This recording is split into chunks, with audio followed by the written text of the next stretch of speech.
દીકરી નથી તો દીકરા નથી તો આપણે કોને આગળ રાઈ જાય વાતો કરી, ઘરનું માણસ પણ વયું ગયું તો આપણી હૃદયની વાતો કોણ સાંભળે, આપણા દુઃખની વાતો કોણ સાંભળે? દીકરી તો અમે આધીન થઈ ગયા હતા. શું કરીએ? આ તમે દીકરીઓ અમારી બેટા ઘરે અમે જઈએ ને મારી વર્ષને એક વખત અહીંથી રજા લઈએ 15 દિવસ, પણ 5 દિવસ થાય ને તમને આ સબ યાદ આવી જાય. એટલે એમ કે હવે અમને અમારે ઘરે જવું છે. નોખ્યું ના પાડે મારો ભગવાન ના જોરડીને ભગવાન કે બેન હારે લઈ જાય, હારે લઈ જાય બે બેનું ને ન્યાય ભેગ્યું રહેવું તારી પાસે. વૃદ્ધાશ્રમ ખરેખર હોવા જોઈએ કે ના હોવા જોઈએ? હોવા જોઈએ ને. અમારે જેવા ક્યાં જાય? કેમ જિંદગી કાઢીએ? કોના ભેગા રહીએ? તો આનંદ કરીએ અહીં સદભાવનામાં. ન હોય તો અમે દુઃખી ન થઈએ. આ સદભાવના ખોલી છે તો બધાય ડોહલા સચવાઈ જાય ને માવતર બધાય. 10 વર્ષ તો એકલી રહી, સવારે બપોરે રોટલા કરી સાંજે ખાઈએ, એવા દિવસ કાઢ્યા. પગ દુખવા માંડ્યા. બહારથી અમને પ્લેટ દેખાય ને તમને હા આપણું મકાન દેખાણું આ દેખાવ મને ફીલિંગ તો એમ થાય કે હા જો મારું મકાન આવી ગયું. આ શેઠે બે કે હા હવે આ સબ આપણો મારો આઈસરો આવી ગયો, એવું શાંતિ થઈ જાય. કારી કારી કાંબળીને કમરિયારી બાત, મોરલી વગાડે વાલો દિવસ ને રાત. નમસ્કાર. સદભાવના વૃદ્ધાશ્રમમાં અત્યારે 800 જેટલા વડીલો આશ્રય લઈ રહ્યા છે. એવા વડીલો કે જેમનું દુનિયામાં કોઈ નથી, એમાંના એવા 2 બા કે જેમણે પોતાની પાછોતરી જિંદગીમાં કેટલો સંઘર્ષ કર્યો છે, કેટલી મહેનત કરી છે. એ બા કે જેમણે 10 વર્ષ સુધી પોતાની જિંદગી એકલી વિતાવી છે. પોતાનાથી કામ થઈ શકે ન થઈ શકે છતાં પણ સંઘર્ષ કરીને પોતાના 10 વર્ષ એકલા વિતાવ્યા છે. તો આવો આ બાના જીવનમાં કેટલા તડકા છાયા છે, તેમણે કેટલા સંઘર્ષ કર્યા છે તે જાણીએ. તો મુક્તાબાને પૂછીએ કે એમનું જે સદભાવના વૃદ્ધાશ્રમમાં આવ્યા છે એ પહેલાનું જીવન કેવું હતું, એમણે કેટલા દુઃખો વેઠ્યા છે, કેટલી પરિસ્થિતિઓનો સામનો કર્યો છે, એમની પાસેથી એમની જીવન કથા સાંભળીએ. તો મુક્તાબા, તમે તમારી વાત કરો કે તમે સદભાવના વૃદ્ધાશ્રમમાં આવ્યા છો એ પહેલા તમારી જિંદગી શું હતી, તમે કેટલા દુઃખોનો સામનો કર્યો છે? બહુ જ કર્યો દીકરી. 10 વર્ષ તો એકલી રહી, સવારે બપોરે રોટલા કરી સાંજે ખાઈએ, એવા દિવસ કાઢ્યા. પગ દુખવા માંડ્યા. પછી ભત્રીજાને કીધું કે ભત્રીજાને કહો મને આશ્રમમાં મૂકી જાવ. તો કે ના ના ભાઈ અમારા ભેગા રહ્યો. મેં કીધું કોઈની દીકરીને નથી નડવું, મને સદભાવનામાં મૂકી જાવ, એ મારા દીકરા છે, ત્યાં મને પહોંચાડ્યું એટલે હું આનંદથી રહીશ. અહીં હું આનંદથી રહું છું. અને જલસા કરાવે છે અમને વિજયભાઈ ટોબરિયા. તો તમારે પરિવારમાં બીજું કોઈ નથી બા? પરિવારમાં કોઈ નથી, દીકરા નથી, દીકરીઓ નથી. ઘરનું માણસ હતું તો એને ટકાયો તો થઈ ગયા, તોય 10 વર્ષ એકલા રહ્યા. પછી આ પગે આધીન થયા. પછી આવી તમને સદભાવના વૃદ્ધાશ્રમમાં આવીને કેવું લાગે છે બા? સદભાવનામાં તમને ગોકુળ મથુરા જેવું લાગે. એમ થાય કે અહીંયા જ રહી, અમારું ઘર જ છે. ઘર પણ યાદ નથી આવતું. તમે જોઈ શકો છો કે બાની પરિસ્થિતિ કેવી છે. 10 વર્ષ ઈ એકલા રહ્યા છે, પોતાનું જમવાનું જાતે બનાવતા હતા, પણ પછી પરિસ્થિતિ એવી આવી ગઈ કે તે પોતાનું કામ જાતે નથી કરી શકતા, તો એને સદભાવના વૃદ્ધાશ્રમનો આશરો લીધો છે. તો આવા તો ઘણા બધા વડીલો છે કે જેમનું આગળ પાછળ કોઈ નથી, એકલા જીવન વિતાવે છે. તો આવા વડીલો છે જે નિસંતાન છે, નિરાધાર છે, ગંભીર બીમારીથી પીડિત છે, તો એવા વડીલોને સદભાવના વૃદ્ધાશ્રમ આવકારે છે. તો તમારી ધ્યાનમાં કોઈ આવા વડીલો છે તેમને સદભાવના વૃદ્ધાશ્રમ સુધી ચોક્કસથી પહોંચાડો. તો બા, બધા એમ કહેતા હોય છે કે આપણા દેશમાં વૃદ્ધાશ્રમ એક કલંક છે. તો વૃદ્ધાશ્રમ ખરેખર હોવા જોઈએ કે ના હોવા જોઈએ? હોવા જોઈએ ને. અમારે જેવા ક્યાં જાય? કેમ જિંદગી કાઢીએ? કોના ભેગા રહીએ? તો આનંદ કરીએ અહીં સદભાવનામાં. ન હોય તો અમે દુઃખી ન થઈએ. આ સદભાવના ખોલી છે તો બધાય ડોહલા સચવાઈ જાય ને માવતર બધાય. તો અમે આનંદ કરીએ છીએ. અને ઘરવાળા હતા ત્યારે અમે આનંદથી ખાધું પીધું, રહ્યા, કામકાજ કર્યા, ખેતરના કામ કર્યા. આ ભાંગી ગયા કામ કરી કરીને, ખાધા પીધા એવા ને આનંદ કર્યો તો 2 જણા હતા. હવે વયા ગયા, એક પાક તૂટી ગઈ, પછી એક પાક શું કરે? પછી આશરો તો આજ લેવો પડે. બા, તમારા જીવનની સૌથી દુઃખદ ઘટના કઈ છે? દુઃખદ ઘટના બસ આ જ કે સંતાન વગરનું તો ખોટું છે ને. દીકરી, એક દીકરીનો પાણો હોય તો એમ થાય કે મારે દીકરી છે, તો દીકરી નથી તો દીકરા નથી તો આપણે કોને આગળ રાઈ જાય વાતો કરી, ઘરનું માણસ પણ વયું ગયું તો આપણી હૃદયની વાતો કોણ સાંભળે, આપણા દુઃખની વાતો કોણ સાંભળે? દીકરી તો અમે આધીન થઈ ગયા હતા. શું કરીએ? આ તમે દીકરીઓ અમારી બેટા અમે એમ રાખીને રહી છે. જીવન જિંદગી સદાવીએ. ગયું વેતન ને કઈ સંભાળતા નથી, નવી જિંદગી જીવીએ છીએ. આશ્રમમાં જલસા પાણી કરીએ છીએ. બા, અમે તમારી સાથે જ છીએ, અમે તમારી દીકરીઓ જ હા, છીએ. તમે મારી દીકરી છો તો તમને કાંઈ થાય તો અમે તમારી સાથે જ છીએ. અમને આનંદથી તમે ઓલું કરો છો દીકરી. બા, તમે અહીંયા આવ્યા ત્યારે તમને કેવું લાગતું ને અત્યારે તમને કેવું લાગે છે? અમે આવ્યા ત્યાં થોડા દિવસ અજાણ્યું પડ્યું અમને, પણ હવે તમને અમારી બેનપણી મળી ગયા છે, આમ સગા બેન જેવું અમને, એટલે બહુ મજા આવે છે. શું નામ છે તમારી બેનપણી? મારી બેનપણી નામ મુક્તાબેન. આજ તમારી હા, બેનપણી મારી છે? બેનપણી છે. અમે બે એક ગામની બેનું છે. શું વાત હા, છે! મળ્યા એટલે પછી હવે હું તમને એવું કહું કે તમારે ઘરે જવાનું છે તો તો નહીં ગમતું ઘરે.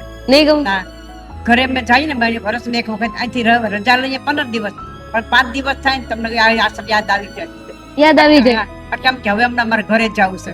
અહીંયા પૂગીને બસ અમારું ઘર આવ્યું હવે. વાહ ભાઈ, શાંતિથી થઈ આમ બહારથી અમને આ પ્લેટ દેખાય ને તમને હા છે આપણું મકાન દેખાણું હવે આ દેખાવ મને જ feeling તો એમ થાય કે હા જો મારું મકાન આવી ગયું. આ શેઠે બેઠ કે હા હવે આ સબ આપણું આવ્યું. મારો આશરો આવી ગયો, એવું ઘરે શાંતિ થઈ જાય. કારણ કે ઘરે જો કામે વ્યા ગયા કોઈ હાજર ન હોય, એટલે અમે એકલા જ રહીએ.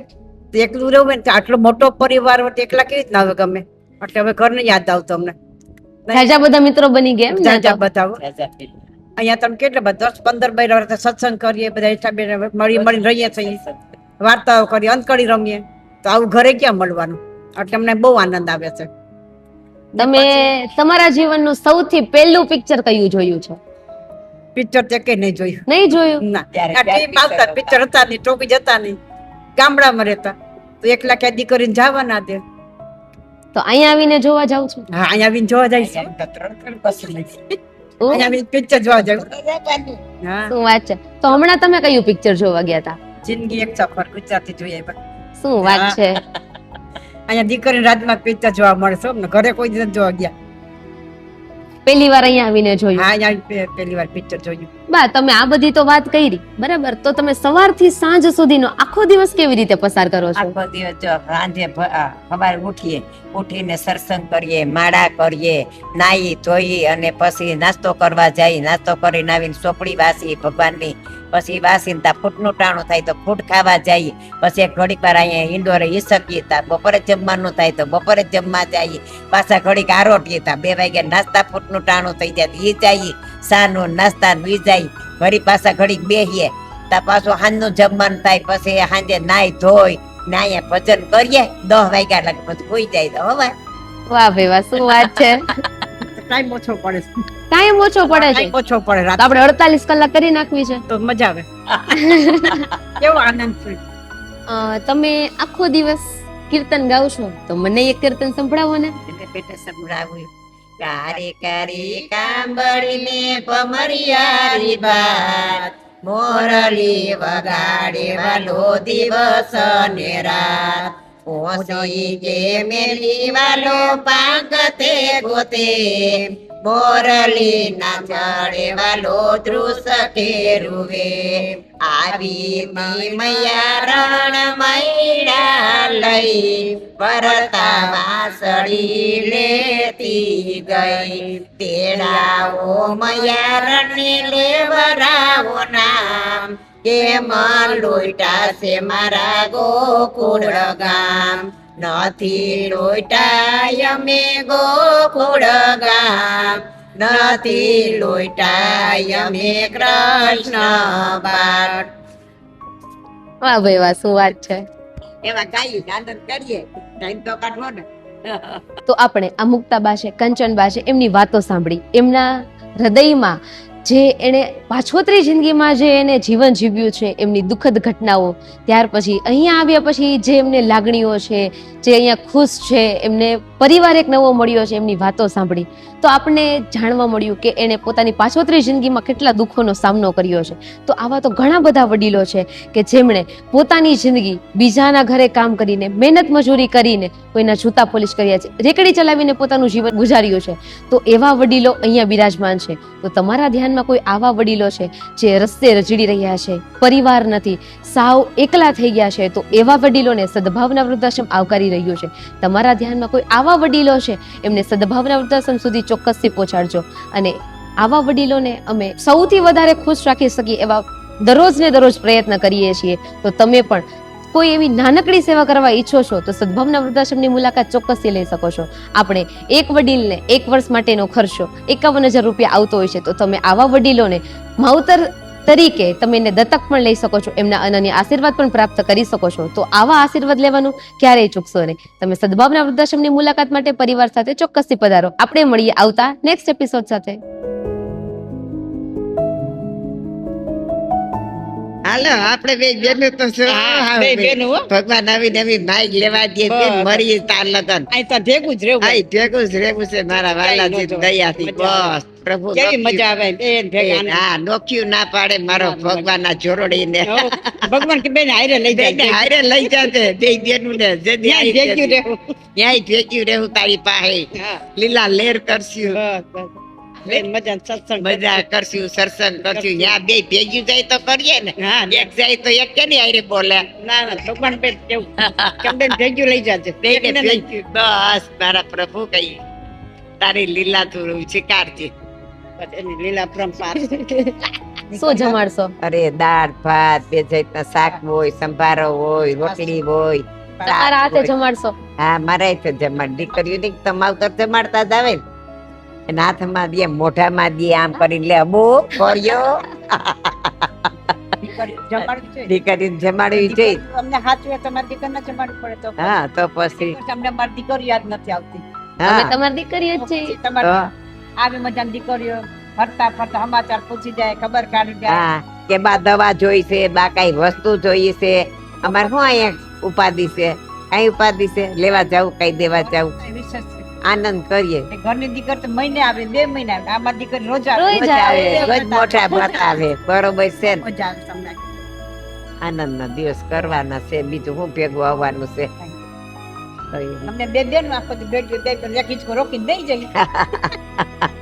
હું આવી શીચકવા. હા બા. આવજે ને બાપા, એમ તો ભેગું આવજે ને બેન. ને અમારા આ બેન બચાર છે તે મૂંગી બે એ કઈ સાંભળ્યા કે નહીં એટલે એ બચ્ચા અમારા હિંચકા ખાય હા વળી ઈશારામાં વાતો કરે. હા પૂરું. હા હિંચકા ખાય જો અહીંયા ઈશારામાં આનંદથી રહે પણ આપણે રોજની ટેવ પડી ગઈ ને એટલે સમજી જાય. એના પાછા સમજી જાય કે આ શું કહેવાય. બાકી